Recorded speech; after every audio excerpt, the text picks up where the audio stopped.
adalah guru, terus yang ketiga adalah UMKM.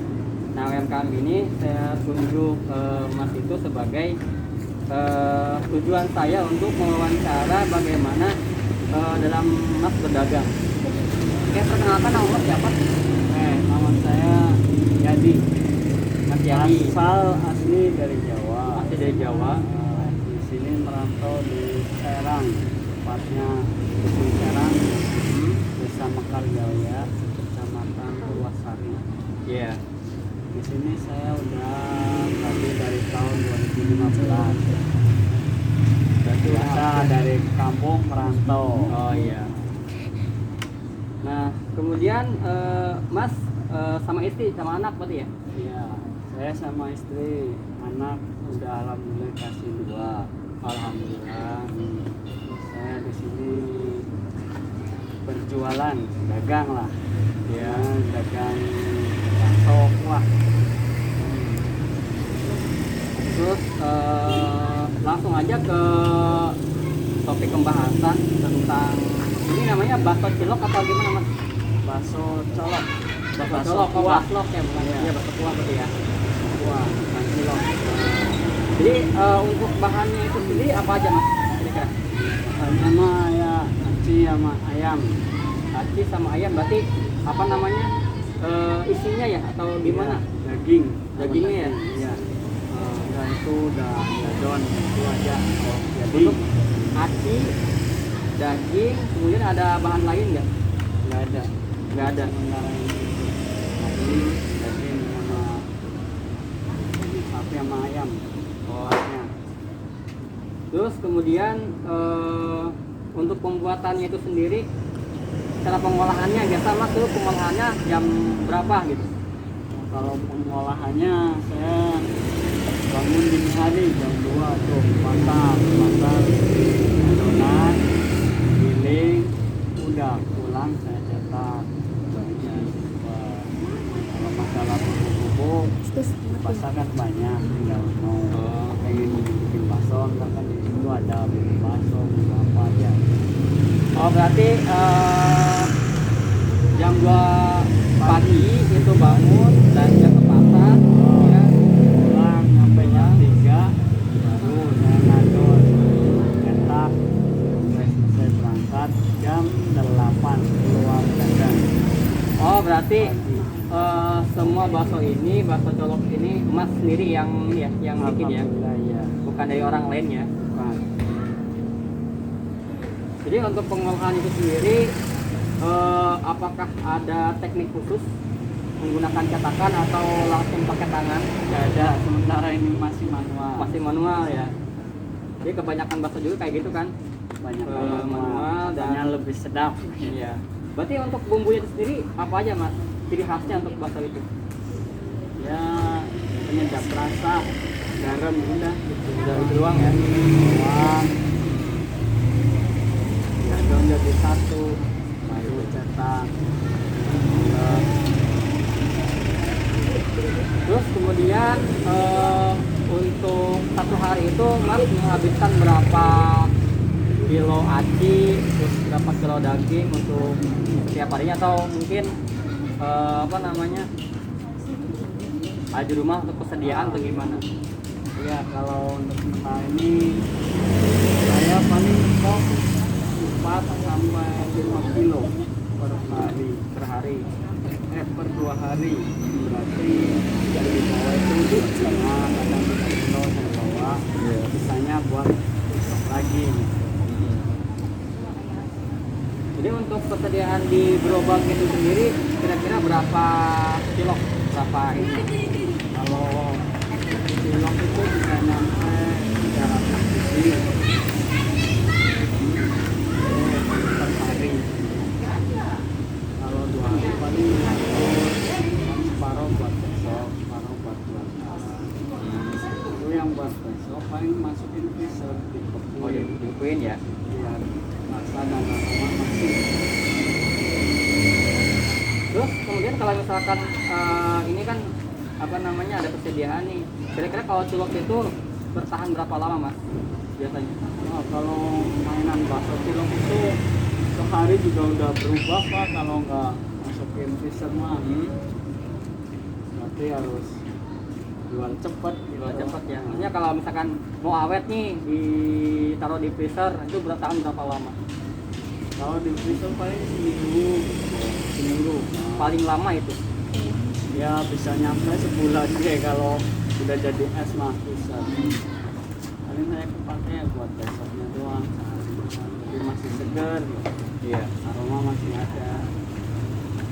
Oke, berarti itu dari apa?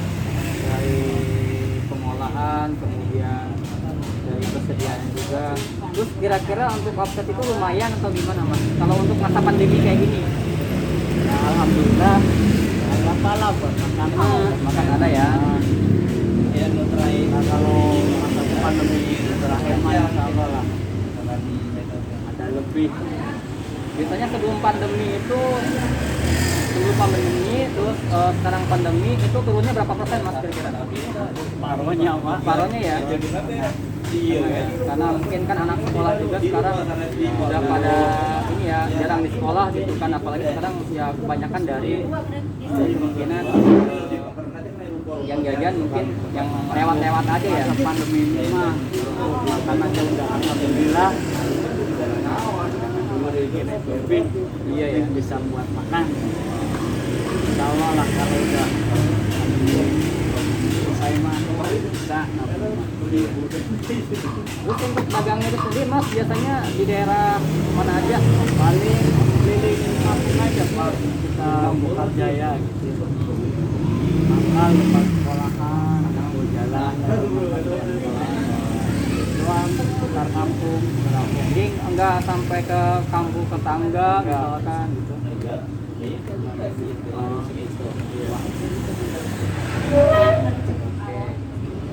Berarti dari awal, dari bahan, dari pengolahan, terus cara membuatnya juga masih manual karena kebanyakan cilok itu kan sebenarnya manual ya. Gitu. Dengan rasanya juga ada bumbu resep rahasia juga yang iya penting itu penting itu. Jadi agak berbeda dengan bakso yang lain mungkin ya. masuk beda-beda sih rasanya Untuk omsetnya itu sendiri lumayan lah ya untuk masa pandemi. baronya Baronya ya mudah. Jadi berbeda dengan masa sebelum pandemi ya mas. Dan dagangnya juga nggak terlalu jauh dari lingkungan kampung ya saja. Jadi paling di depan sekolah, terus ke sekolah sekitar kampung aja ya. Apa samperin. maksudnya jemput bola gitu Jemput bola ya. Biasanya kan kalau dagang cilok itu ada yang jauh sampai jauh ke yang apa ya? Kalau Kecamatan gitu. sarananya pakai motor Enak ya, nggak terlalu capek. sama jalan kaki Oke, mungkin itu aja mas yang apa ya poin-poin yang saya sampaikan dalam wawancara ini. Terima kasih atas waktunya dan saya ucapkan pokoknya banyak terima kasih untuk waktunya karena mungkin kan sekarang udah sore gitu kan udah ini. Oke, terima kasih mas. ya Assalamualaikum warahmatullahi wabarakatuh.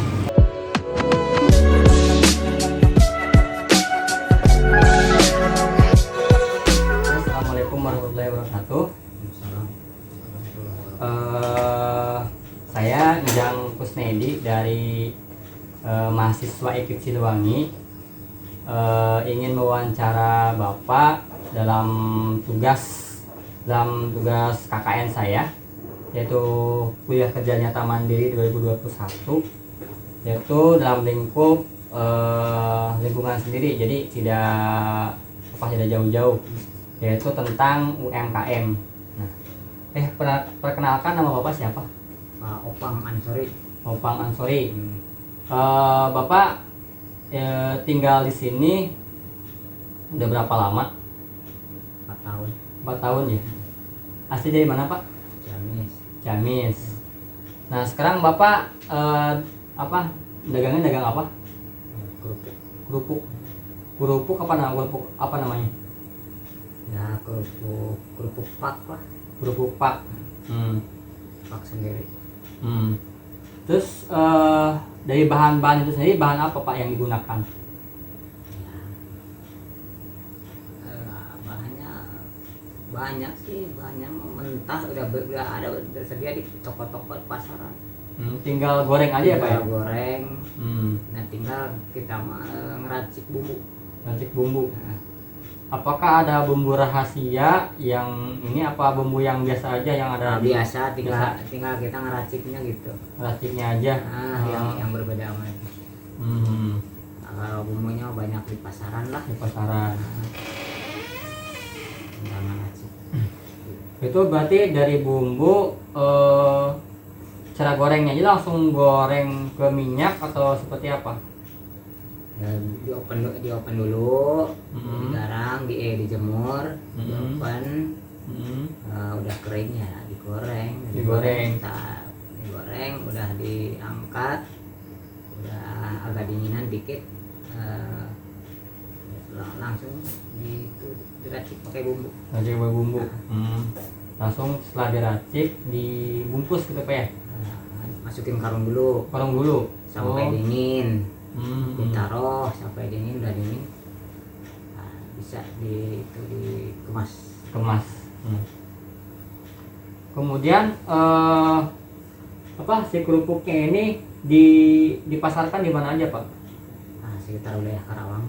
Karawang. Mencakup pasarnya ada berapa kecamatan yang kena offset dari Bapak? Sekitar baru 1, 2, 3, 4 lah Kecamatan. Itu sistemnya kita naruh ke warung atau udah ada langganan? naruh dulu. Hmm. Ntar di kontrol, dibayar kalau udah habis bayar gitu. Oh, berarti bayar. Tapi ada nggak yang ketika itu ngontek Bapak, oh ini kerupuknya habis misalkan? Ya banyak, Ada banyak ya? ada. Untuk harganya itu sendiri bervarian nggak, variasi gitu dari ada yang berapa ribu atau berapa gitu? Yang 500 sama yang 1000. 5 sama 1000. Itu untuk harganya. Kemudian jenis kerupuknya itu kan banyak nih, ada yang putih, ada yang kuning, ada yang Nah, kemerah-merahan tuh nama-namanya apa aja Pak? ada makroni, Hmm. ada makroni bantat, ada kerupuk steak bulat, terus ada puyur, manggar banyak tuh. Terus sama seblak ada. Oh itu. Berarti tidak hanya satu ini apa ya, satu jenis aja ya? Enggak Itu banyak. macam-macam. Berarti yang ada di sini itu ini baru dikemas atau udah beberapa hari? Ini. Barusan tadi goreng, besok juga dikemas gitu. Oh, langsung dikemas langsung di ini. Dikemas sama adalah banyak tetangga yang kemas. Jadi tadi misalnya sekarang digoreng, besok dikemas, udah dikemas bisa dipasarkan langsung. Silakan langsung. Oh iya. Oh, untuk saat ini perbedaan pada saat sebelum pandemi dan sekarang pandemi itu gimana Pak? Jadi omsetnya itu apakah berkurang berapa persen atau gimana gitu? Ya jelas sih. Omset berkurang, terus harga bahan baku juga mahal, minyak goreng juga apalagi sekarang. Oh berarti sekarang itu bahan-bahan pada mahal gitu ya? Mahal, terus minyak juga mahal, banyak bahan baku juga mahal. Kalau ketika bahan mahal, apakah kerupuknya itu naik harga atau gimana? Sementara nggak bisa naik harga karena kan orang lain juga pasarnya segitu, jadi mempertahankan kemasan, besarnya kemasan itu dipertahankan karena yang lain kan sama kemasannya. Kalau kita dikecilin nanti kita yang kalah. Iya. Kalah pemasaran kan. Pemasaran. Berarti intinya mempertahankan pemasarannya aja ya supaya nanti pas harga stabil ikut dengan orang lain. Keuntungan yang merosot. Iya, gitu. Iya. Jadi sulit juga untuk saat ini, bingung ya Pak ya, ketika memang si harga yang dinaikkan kita kalah saing sama orang lain gitu kan. Ketika harganya stabil tapi pendapatan kita berkurang gitu kan, tidak stabil dengan harga bahan bakunya gitu ya Pak. Yang penting sekarang jalan aja dulu lah. Jalan aja dulu daripada kita nggak dapat untung sama sekali. Kalau kita digedein, kecilin kerupuknya, pemasarannya kan lebih berkurang karena kalah sama orang lain kan, orang lain juga sama gitu. Iya. Masih bertahan. Jadi dikontrol teh, dilihat sama plastik yang lain, nanyain ke orang lain yang lain sama, jadi plastiknya sama, pada sama. Seukuran. Terus kemudian ada nggak apa namanya kesulitan yang dihadapi pada saat pandemi seperti ini Pak? Ya iya. Jadi pemasaran berkurang, kelancaran pasokan kita ke warung juga kan minim gitu. Biasanya bisa sekian ratus pak per hari, sekarang atau misal sekian ratus pak atau 200 pak, misal contoh 200 pak. Kadang-kadang kan setengahnya, kadang-kadang paling tidak 60%, 70% berkurang.